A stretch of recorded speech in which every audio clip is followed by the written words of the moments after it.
नमस्कार दोस्तों, वैदिक विज्ञान चैनल में आपका बहुत बहुत स्वागत है। आपने मेरा तिथि कैलकुलेशन का वीडियो जरूर देखा होगा। उसमें मैंने ये बताया था कि कैसे तिथियां कैलकुलेट की जाती हैं। जो हम तिथि देखते हैं ना कि प्रथमा तिथि है, द्वितीया तिथि है, तृतीया तिथि है, तो इसका कैलकुलेशन कैसे किया जाता है। वैसे ही इस कड़ी में आगे बढ़ते हुए आज हम जानने की कोशिश करेंगे कि नक्षत्र कैसे कैलकुलेट किया जाता है, नक्षत्र क्या होते हैं, कितने नक्षत्र होते हैं, ये आज हम जानने की कोशिश करेंगे। मैंने आपको बताया था कि पंचांग में 5 अंग होते हैं और वो 5 अंग वार, नक्षत्र, तिथि, करण और योग, जिसमें वार के बारे में तो आप थोड़ा बहुत जानते हैं, मैं बताऊंगा अपने आने वाले वीडियोस में। उसके बाद मैंने आपको तिथि के बारे में बताया था और मैं अपने हर एक पंचांग के वीडियो में वो तिथि शुक्ल पक्ष की है या कृष्ण पक्ष की है, उसके स्वामी कौन से हैं और उस तिथि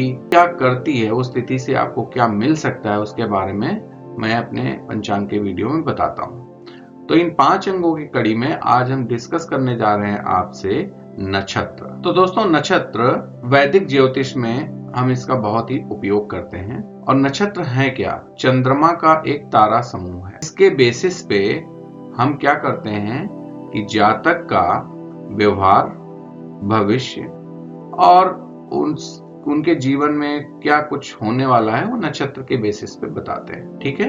नक्षत्र, अगर इसका हम संधि विच्छेद करते हैं तो इसका मतलब है नक्शा, मतलब मैप, एंड तारा। एक नक्षत्र, each nakshatra represents a specific segment of the ecliptic plane through which the moon passes during its monthly cycle.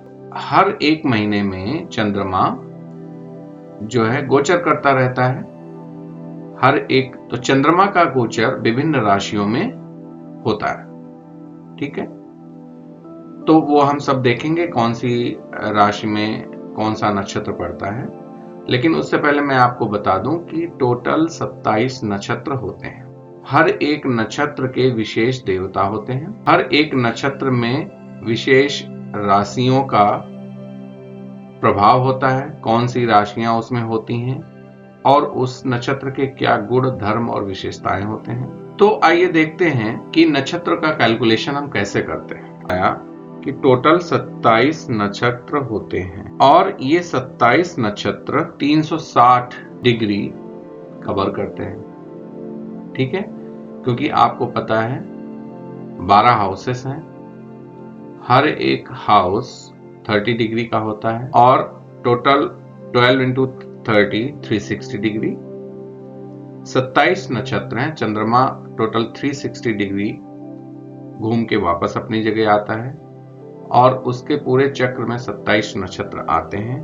तो अगर हम एक नक्षत्र का भाग, एक नक्षत्र का पार्ट कैलकुलेट करें तो ये अप्रोक्सीमेटली आता है 13 डिग्री 20 मिनट्स। अब हम आगे देखते हैं टोटल जो ज़ोडिएक साइंस हैं वो होते हैं 12 ज़ोडिएक साइंस। इनको हम 4 ग्रुप में डिवाइड करते हैं। सबसे पहला आता है फायरी साइन, ठीक है।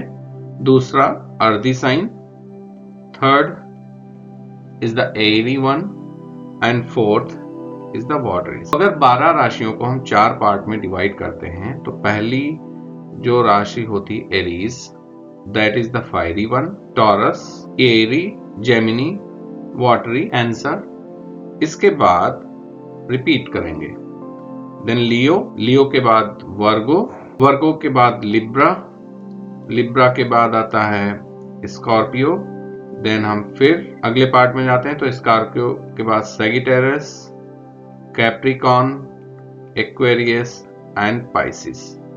तो ये टोटल 12 राशियों को हमने 4 साइंस में, फायरी, अर्दी, एरी, वाटरी, इनके नेचर होते हैं उसमें हमने डिवाइड कर दिया। तो ये जो 4 नेचर होते हैं, अगर हम इस डिग्री को 4 से डिवाइड करें तो टोटल कितना आता है 3 डिग्री 20 मिनट्स। ये जो 3 डिग्री 20 मिनट्स होते हैं ये एक चरण कहलाता है या एक पद।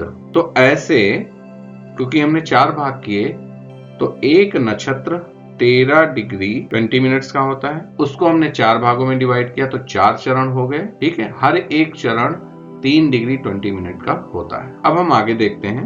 अब हम इसमें जानने की कोशिश करते हैं कि हर एक नक्षत्र को के कौन से लॉर्ड है और ग्रह कितने होते हैं। 9 ग्रह। वो 9 ग्रह कौन कौन से हैं? हम स्टार्ट करते हैं। Ketu, Venus, Sun, moon, Mars, Rahu, Jupiter, Saturn and, तो ये 9, ये जितने भी नक्षत्र हैं 27 नक्षत्र, ये प्लैनेट उनके स्वामी होते हैं। तो अब इन नक्षत्रों को इनके स्वामित्व, ये जो प्लैनेट्स हैं इनके साथ कैसे डिवाइड करेंगे।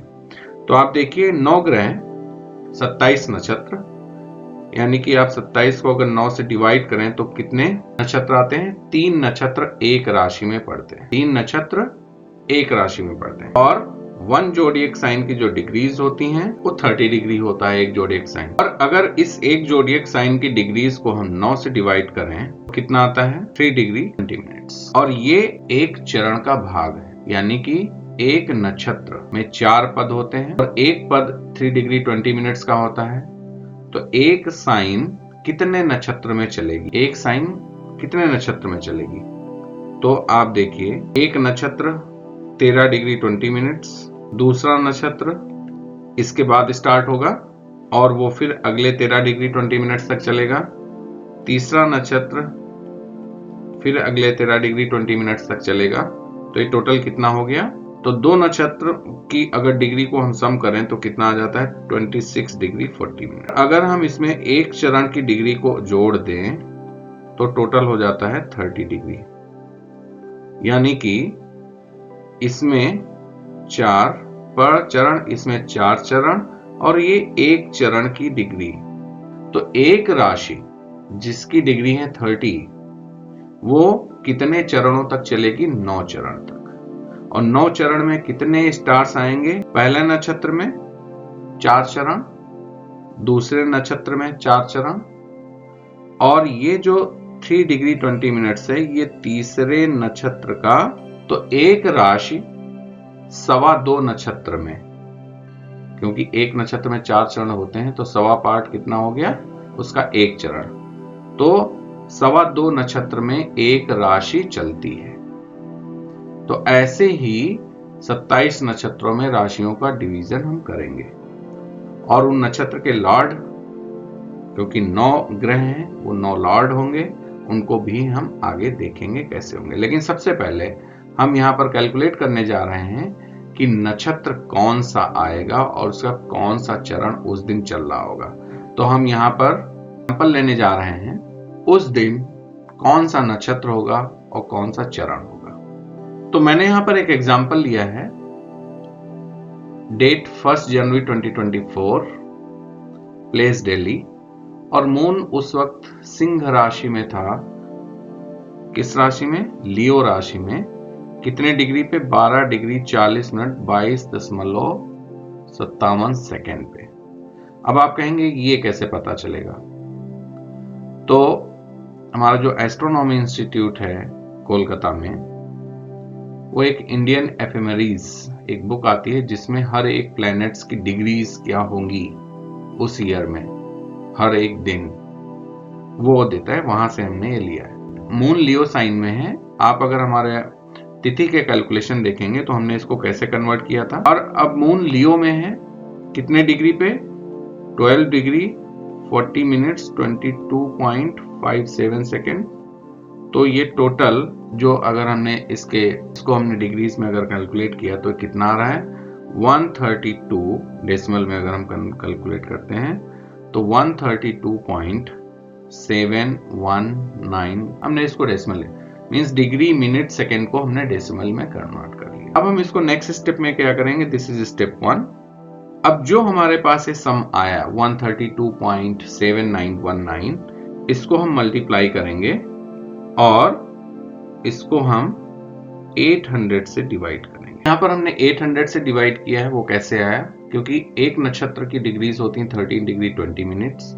अगर उसको हम सेकेंड्स में कैलकुलेट करें तो 800। हमने इसको इसीलिए आपको डिग्री मिनट सेकेंड आर्क, इसको हम बोलते हैं degree arc minute and arc second, इसका कैलकुलेशन आपको आना चाहिए।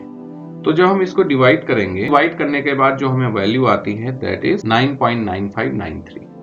सो दिस इज 9.9 मींस 9 से ज्यादा आ रही है इसकी वैल्यू, तो इसको हम क्या कहेंगे, 10वां नक्षत्र चल रहा। अब 10th नक्षत्र कौन सा होगा वो अभी हम टेबल में देखेंगे। इसके बाद आप यहां पर देखिए कि हमारे पास डेसिमल में कौन सी वैल्यू बची है, 0.959, ये डेसिमल पार्ट हमने यहां पर ले लिया, और इसको अगर हम 800 से मल्टीप्लाई करें तो ये आता है। अब इसको हम समझने की कोशिश करते हैं। अगर जो यहाँ डेसिमल पार्ट को हमने 800 से मल्टीप्लाई किया वो 0 से 200 के बीच में आता है तो फर्स्ट चरण माना जाएगा। अगर वो 200 से 400 के बीच में आता है तो सेकंड चरण माना जाएगा। 400 से 600 के बीच में आता है तो थर्ड चरण माना जाएगा, और 600 से 800 के बीच में आता है तो फोर्थ चरण माना जाएगा। तो आप यहां देखते हैं कि जो 10वां नक्षत्र पड़ रहा है, मैं अभी आपको बता देता हूं, फिर टेबल में देखेंगे, ये मघा होगा। इसका चरण कौन सा चल रहा है, देखो ये वैल्यू जो है यहाँ पे दिस वन 767, ये 600 से 800 के बीच में आ रही है, तो ये फोर्थ चरण। तो आज चंद्रमा मघा नक्षत्र के चौथे चरण में है। ठीक है, तो जिन भी जातकों का जन्म इस तारीख को हुआ होगा, पर्टिकुलर अभी हमने टाइम नहीं लिया है, लेकिन इस तारीख को मघा नक्षत्र का चौथा चरण चल रहा है। अब आप देखेंगे 767 आ रहा है चौथा चरण, तो बिल्कुल 800 के पास है, यानी कि अब मघा का चौथा चरण आखिरी चरण है, तो इसके बाद नक्षत्र बदलने वाला है। तो हम को अगर एग्जैक्ट टाइम मालूम है तो उस टाइम के हिसाब से हम देख सकते हैं कि नक्षत्र कौन सा पड़ेगा। अब आप यहां पर देखिए, मैंने एक नक्षत्र की टेबल यहां पर दे रखी है आपको। तो पहला नक्षत्र है अश्विनी, दूसरा नक्षत्र है भरणी, तीसरा नक्षत्र है कृतिका।